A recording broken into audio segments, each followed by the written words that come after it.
This is Behind the Headlines, with behind-the-scenes analysis on issues affecting Pennsylvanians, sponsored by the Susquehanna Valley Center for Public Policy. Now, here's your host. Hello and welcome to this edition of Behind the Headlines. I'm Clifford Frick. I'm filling in for Charlie Greenewald and Mar, who are both on assignment today. Joining me today is Edward H. Arnold. He's the chairman of the Susquehanna Valley Center for Public Policy. Ed's here today to talk about a variety of topics. Hello, Ed. Good to see you. Good to see you again. Cliff. Thanks so much for joining us. Yes, right. Well, there's a lot going on. We had a lot of questions that came in, and let's get right to it, okay? Good. First question, how can I measure the diversification of my stock portfolio? Number one, I'm not so sure diversification is quite so important today. But the biggest thing that has happened is it used to be diversification was large cap, mid cap, small cap. The differences between their performances more and more have not been that great. The area where there has been a difference in performance is growth against value. Growth has been doing fantastic over the last several years, and value has been lagging behind it. So not that the market overall hasn't done well. So basically speaking, it really isn't that important. You can compare yourself with the indexes. And there are definitely indexes for small cap, there's indexes for value. There's a bunch of indexes. S&P 500 is the most common basic index, but you have a lot of other indexes that if you want to compare with those indexes against your own, if you want to see what your diversity is, basically. If somebody's just starting out, like a young person, is there a specific kind of funds you would recommend? I don't recommend any specific. Okay. Basically, I can say that Vanguard, because it happens to be local, and is the largest in the world. They have a tremendous variety of funds, and you could, if you feel more comfortable in one particular area, like medical or tech or whatever, there are funds for that. And basically, an ETF, if you're starting out, exchange-traded fund is the way to go. So in the past, diversification was always the answer, but you're saying it's not as important as it was years ago. It appears not to be, because first of all, you don't quite, it's hard to get diversity almost today, unless you're going to do some exotic thing like cryptocurrencies, of course. Right. We can talk about that maybe a little bit later. We will, yes. Okay, here's the next question that came in. How should I compare the investment risks with potential rewards? Well, the biggest basic thing is growth and PE. You're obviously, if a stock is growing at 20%, then having a PE of 40 or something like that, and today probably 50, that would not be bad. And if you project, if your advisors or yourself, you believe will continue to grow like that, vice versa, if it has very slow growth, it should have a lower PE. That's a general guideline. You have other criteria in there because of the risk if somebody's leveraged very hard, or if the industry itself is very volatile.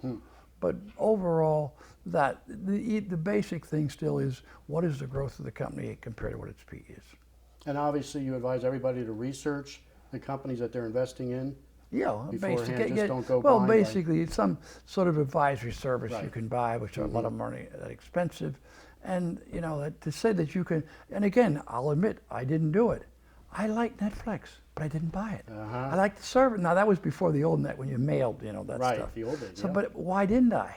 Because I liked it. So if you find something that you like and you say, this looks like it's going to be a good thing, that's a good stock. Good. Good advice. This next question is kind of a unique question. Yeah. It's, the person asks, what is the SEC's Edgar database and why is it important? Well, first of all, the Edgar database is electronic data gathering, analytical, and retrieval. Wow. That's a mouthful. It sure is. It started actually in 94, 95. It basically means that you as an individual have access to all SEC filings, whether it's basically a corporate, all public companies, of course, but a public company, a bond fund, an ETF, that you name it, any financial activity, such as if somebody's going to issue more stock, or they're going to buy stock back, or they're going to issue a lot of debt, that's all in the SEC filings, and you have access to it through this. And now you're saying if you're an investor or that, or even if you're just a person who's not investing, That's anybody right. can? Yeah, anybody. You just go on the internet and put in Edgar. And this is all stuff that has to be reported to the government. That's so right. It all has to be accurate Yeah. and nothing can, okay. Before, you used to, when you wanted to find the SEC reports, it was sort of a pain. But when since they changed this and now they put it in one central place, everything is perfect. Sounds like it was a much needed reform. Yeah, obviously. really, it was just a very good to help the average person. General Electric. What has happened to GE, General Electric, over the years? Has it been able to transform itself, and is GE a good investment now? First of all, as I've said over and over, and I do not recommend anything. I will comment on GE. GE is a transitionary company. It went from well, not that many years ago, really, probably no more than 10. It was 50% financial company. They financed airplanes, they financed this. They were more exotic financing, but 50% of their company's business and their revenues, their earnings, was financial. They have totally divested it. They're less than 5% financial now. So they have gone back to their roots, but they were sort of a jack of all trades. You almost were getting a mutual fund when you were buying them. Right. Instead, they are now concentrating in a handful of industries such as their manufacture of jet engines, their windmills, which of course, when I use the term, sounds a little funny, but you know what I mean.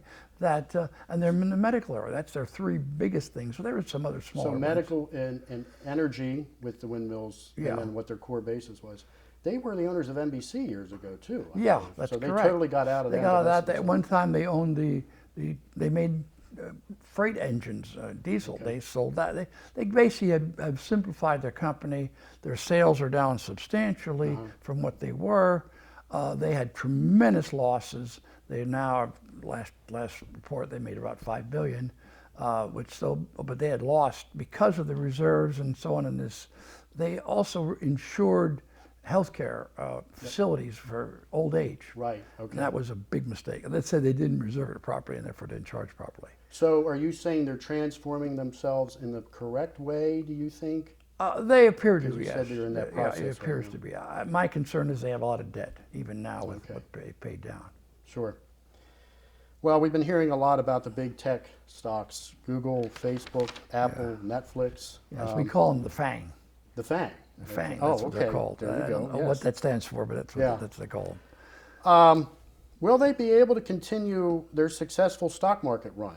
And do you think that they will continue to appreciate? Basically, are they going to continue to grow? Unfortunately, we have a new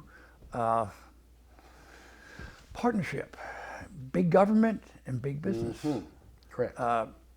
They are monopolies. They should be broken up. Our government is back not. under Teddy Roosevelt. Yes, that's right. Yeah. I mean, right now, when you have a market where you dominate, specifically in the case of Google and Facebook, they absolutely have no real competition at all. Right. But even Amazon in the internet world, and even they've successfully done it in the cloud, they dominate. They are over 50% of the market. That was automatically, you break somebody up when they're over 50% of the market. We now no longer do that because they contribute well to the right politicians. Right, and there are calls in Congress from senators and whatnot to try to do what they can to break this up, but it's going to be a real tough wall to break through. Well, basically, the Democratic Party wants big government and big business. That's what they want. I would call this crony capitalism, because monopoly is not capitalism. Monopoly is monopolies. Right. And that isn't capitalism. That's what really the Democrats don't want free enterprise. And therefore, this is what they're, so now with their power now. So you're saying you think they're going to continue to, stock-wise? I think they will definitely continue to grow. You could argue that at any particular time, they're ahead of themselves. They're too high. Their PE is too high even for their growth rate. But in the long run, are they going to continue to thrive unless the government does so? And even if the government does break them up, the pieces, when they broke up Standard Oil, actually the pieces were worth more than the whole. So it wouldn't necessarily hurt if you invested then. I mean, technology is changing the world. Right. Technology is where all the action is. And it changes so quickly. Yeah. You know, what's considered a long time frame now is just a matter of sometimes weeks. Yes, actually. you're right. Wow. Well, something that's been around a long time and people invested in are CDs. And this individual asked, what do you consider a good CD rate at the present time here? First of all, the rate, I would say, what should you look at in a CD? My number one is, I believe, and I think she just announced it, Yellen, she's the treasurer, Yeah, but she, right, Yellen? Yellen just Yellen, announced right. it, Yellen, that probably a little bit of raising interest rates wouldn't be a bad idea. Well, obviously, therefore, if you want to buy CDs, buy short term. Okay, 'Cause and the short rates are term going- being time frame? What do you Time say? frame, 6 months, a Okay, year, or something like that. all right. Because basically, they are going, if you buy a 3-4 year, you could obviously have gotten a lot more money if you waited. Okay. So, and the other thing is, invest in, put your CDs in quality institutions. Don't look for the one with the absolute highest rate, because the reason they're paying the highest rate is because they aren't as financially strong. So you're saying quality institutions, maybe established institutions, Yeah, as opposed bank, to some of the... you have some of these banks, or Yeah. if you don't know them, don't get the CDs Okay. from, even though You the have rates that are high. uneasy feeling, uneasiness? Well, if they're just giving you, maybe- if they're a higher rate, that means they mustn't be as good. Okay, understanding. Let's talk about Brexit for a little bit. Now that Brexit has been in operation for a while, what do you think the long-term effects of it is going to be to the EU and to the UK? Well, that's what's interesting now. At this point, it appears, obviously I do not have much inside, Right. zero knowledge really, that both of them have worked out a common, we're going to learn to live together even though we're not working directly together. So it appears that they're going to do okay. The effect, we were told this was going to be such a disaster for one or the other, and it appears now that really, despite the fact they're separated, they're still together.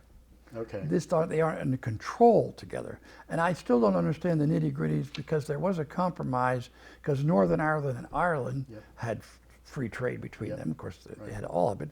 And they've somehow, to accommodate that, even though it's a small little piece, that caused the whole thing to change around. Okay. Well, you know what? Why don't we take a break there, and we'll come back with some more questions. Before we do, just want to remind people that if you have a question, please do go to our website.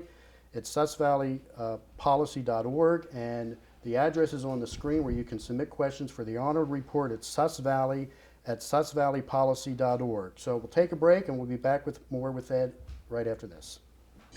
Behind the Headlines is brought to you as a public service by the Pennsylvania State Association of Township Supervisors, the largest, most influential municipal association in the Commonwealth.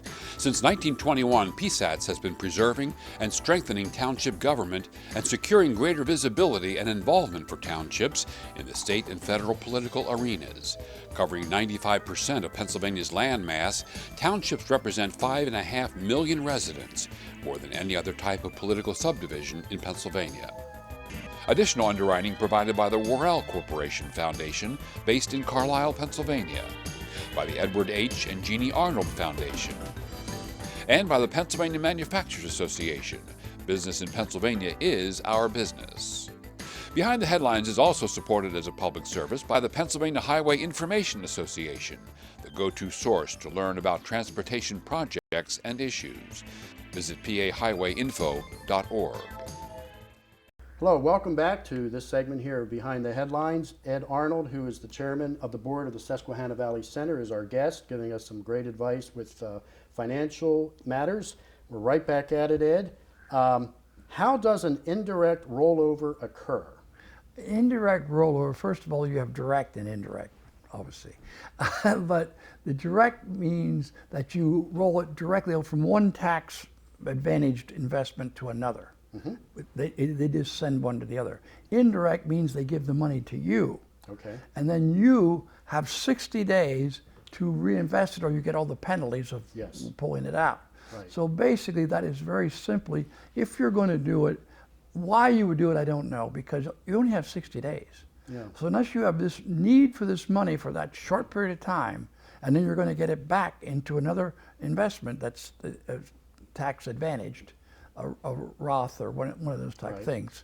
And I really would suggest, if you're going to do something like this, get a tax advisor to make sure you dot your I's. The government is very, very picky on this. Sure. So make sure, if you're going to do an indirect, that you follow the rules exactly. Because you're talking more than just picking funds, you're talking about some major tax consequences. Yes, if you don't do it the there'd correct be a way. major penalty and so on.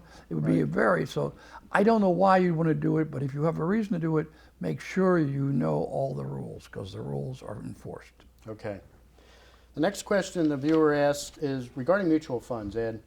What are the best mutual funds in the following areas? Money market, bonds, stocks, or target date funds? Very frankly, That, again, is almost in financial direct advice, and I really prefer not to give that kind of advice. All right. Understandable. Yeah. Let's go to the next one then. We talked earlier about GE, General Electric. Now we're going to talk about Boeing. That's Boeing's correct. had a history of problems over the last couple of years. What's happening internally at Boeing Aircraft, and will it continue to be the number one or number two aircraft company in the world? Very frankly, Boeing has handled they made some very big mistakes on this Right. plane. In my opinion, major design errors, it didn't just computer errors. Obviously, the fact it was a year and a half, that was financially really, really hurt them. However, the good news was they were extremely strong financially, and they also did a very smart thing. They refinanced themselves in the sense that they got a way more long-term debt now, but they also have a lot of cash. Okay. So they have really got themselves positioned that, I know they're too big to fail. Okay. Very frankly, Yeah. there is only really two major at this moment. China may change that, but at this point they haven't quite succeeded. So you have Airbus, who has their problems too. So And basically, Airbus is headquartered where? Airbus is Europe, because right. they spread it around France and and England and Germany Yes. and so on. But Right. and it's definitely, been battles, lawsuits back and forth.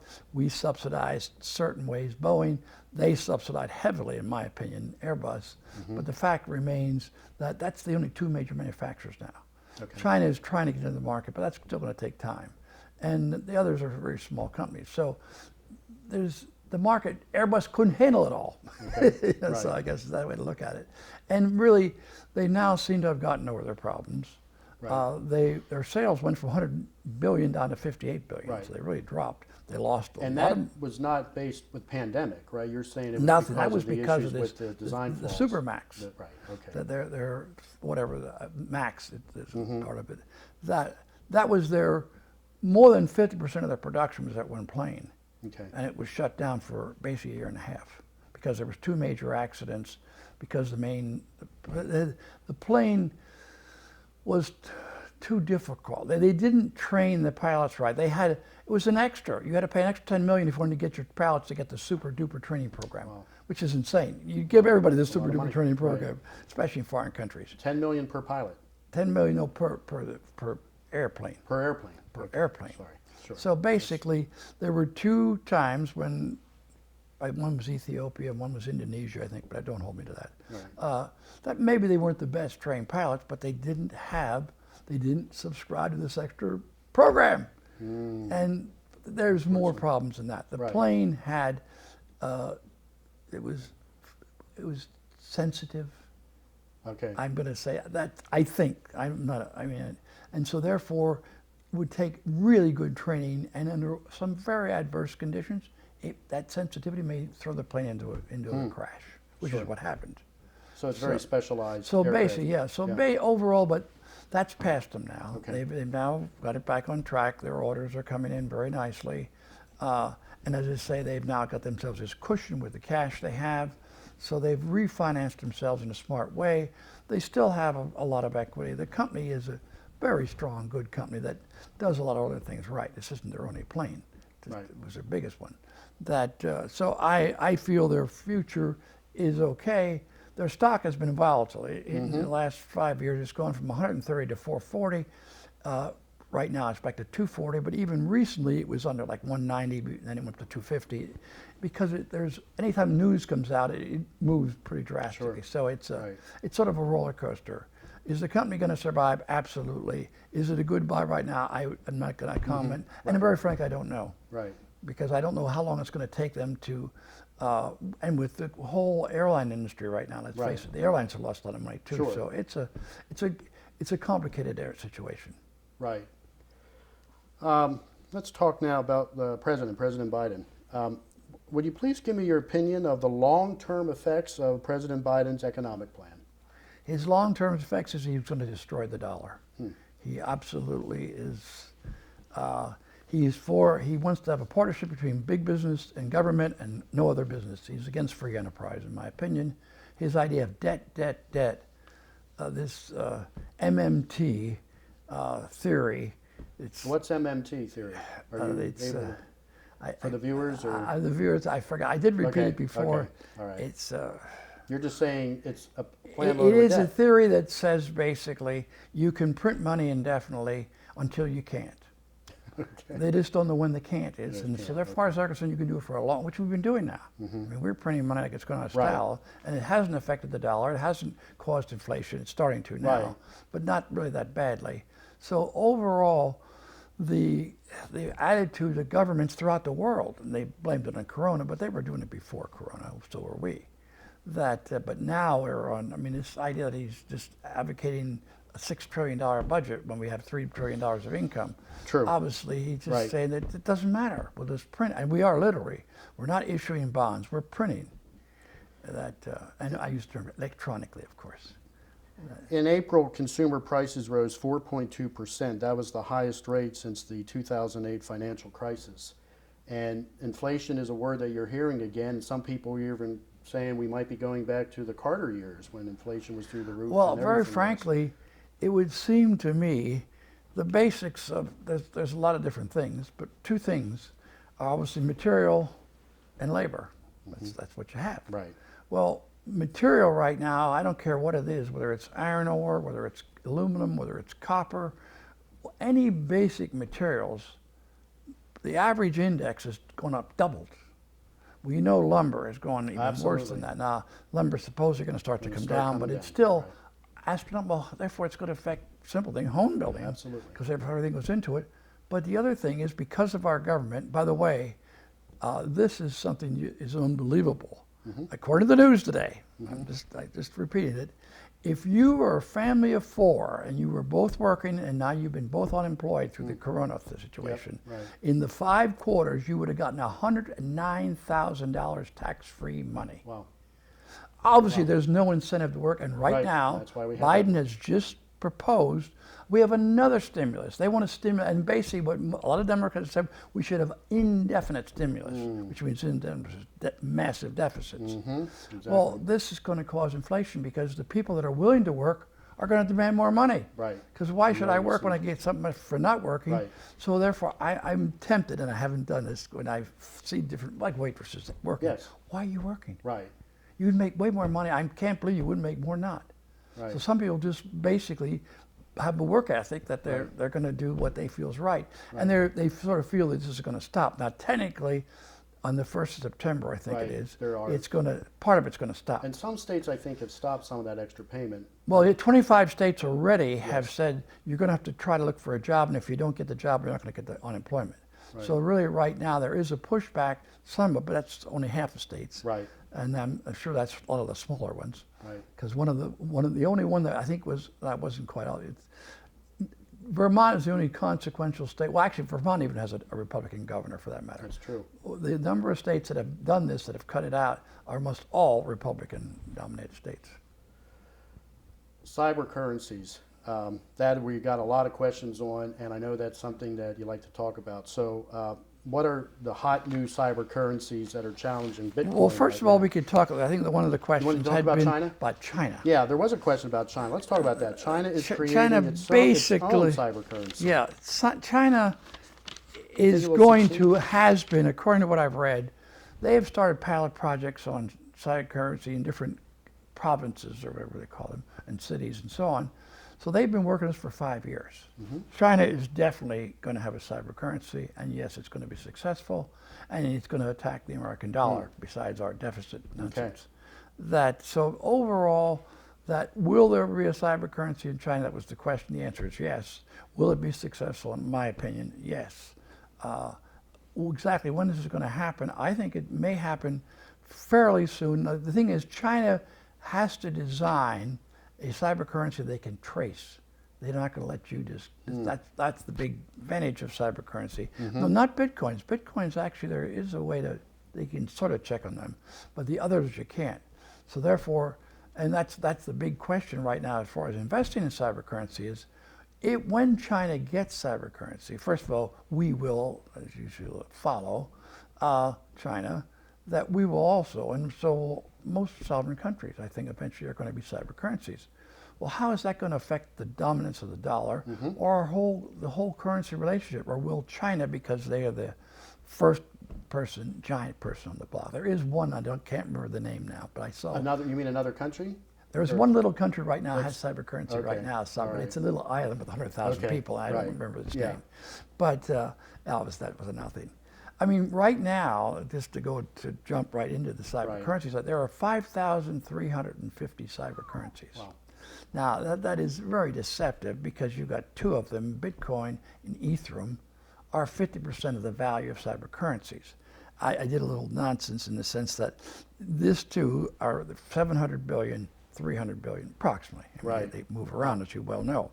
And then in the next 5 or another 50 billion, then you drop down, if the going down the list for a while, the 900, only 10 million, and then for the last 3,000 are inconsequential. So but yeah, it's still, it's just a few you million. still have at least a dozen, or more than that, that are like 50, that are over $1 billion. This is pretty, and the craziness, the most recent successful, and I use the term successful only by market value, is Dogecoin.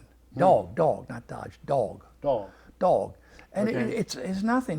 They put it on as a joke. It's now worth $46 billion. Just as a joke, and now it's up to that amount. Yeah, I mean, it had been way higher. It went from way under a penny to 65 cents. Right now, it's at 37 cents. Wow. I mean, it went up 3,700% as of today, even though it's down to 37 for 65 since the first of the year. Wow. I mean, the variation of cyber currencies, Bitcoin's actually been flat this year to date, approximately. But the other it ones jumps are around. taking off. Where others have gone up as much as, well, Ethereum, the second biggest, is up 700%. And it had been up way higher.